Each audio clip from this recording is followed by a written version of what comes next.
किसी भी वस्तु का भुगतान करना हो या अपने किसी भी रिश्तेदार को जरूरत के समय रुपए भेजने हो तो सबसे सरल और फास्ट तरीका यूपीआई पेमेंट का है। लेकिन ये सरल और फास्ट तरीका 1 अप्रैल से महंगा होने वाला है। यूपीआई मतलब गूगल पे, फोन पे या इस तरह के और किसी डिजिटल प्लेटफॉर्म से किसी भी व्यक्ति या बिजनेस को पेमेंट करना।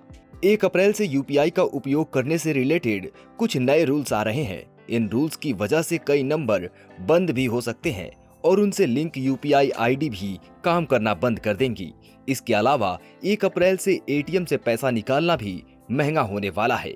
सरकार और आरबीआई नए यूपीआई रूल्स कस्टमर की सिक्योरिटी बढ़ाने और साथ ही हो रहे ऑनलाइन फ्रॉड से बचाने के लिए ला रही हैं। स्टेक होल्डर्स या फिर आप और हम जैसे यूपीआई यूजर्स सब पर इन बदलाव का असर होगा।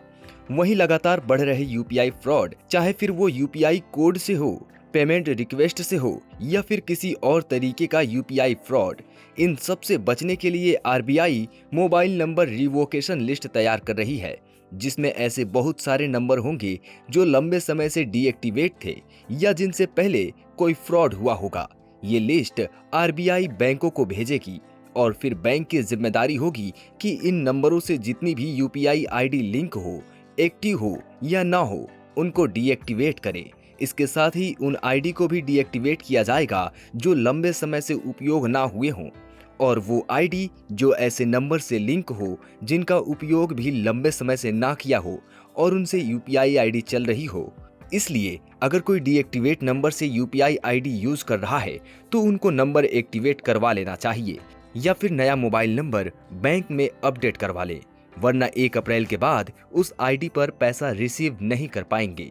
सरकार यूपीआई को प्रमोट करने के लिए 1500 करोड़ रुपए की सब्सिडी दे रही है।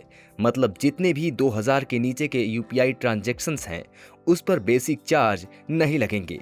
बेसिक चार्ज का मतलब है गूगल पे और फोन पे जैसे प्लेटफॉर्म पर पैसे ट्रांसफर करने का जो मामूली सा चार्ज लगता था, अब 2000 से कम के ट्रांजैक्शन में नहीं लगेगा। वहीं अब कैश ट्रांजैक्शन करने वालों को एक झटका लगने वाला है, क्योंकि आरबीआई इंटरचेंज फीस भी बढ़ाने वाली है। मतलब कि अगर आप कैश विदड्रॉ करते हैं तो उसके चार्जेस पहले से ज्यादा लगेंगे। साथ ही इंटर बैंक इंटरचेंज फीस भी बढ़ेगी। इंटर एक्सचेंज फीस से मतलब है कि जिस बैंक का एटीएम कार्ड है, पैसा उसी बैंक के एटीएम से ना निकालकर किसी और बैंक की एटीएम मशीन से निकालने पर लगने वाले चार्जेस। इंटर बैंक इंटरचेंज का सबसे ज्यादा असर छोटे बैंक के कस्टमर्स पर पड़ेगा, क्योंकि उनके पास हर जगह अपनी खुद की एटीएम मशीन नहीं होती है।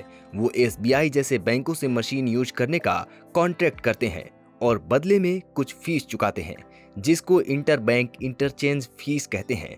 अभी मेट्रो सिटी में रहने वालों को महीने में 3 फ्री ट्रांजैक्शन मिलते हैं और देश की बाकी जगह पर रहने वालों को 5 फ्री ट्रांजैक्शन, यानी कि इन ट्रांजैक्शन की फीस बैंक वियर करते हैं। लेकिन अगर लिमिट से ज्यादा ट्रांजैक्शन किए जाते हैं तो फीस कस्टमर ही देगा।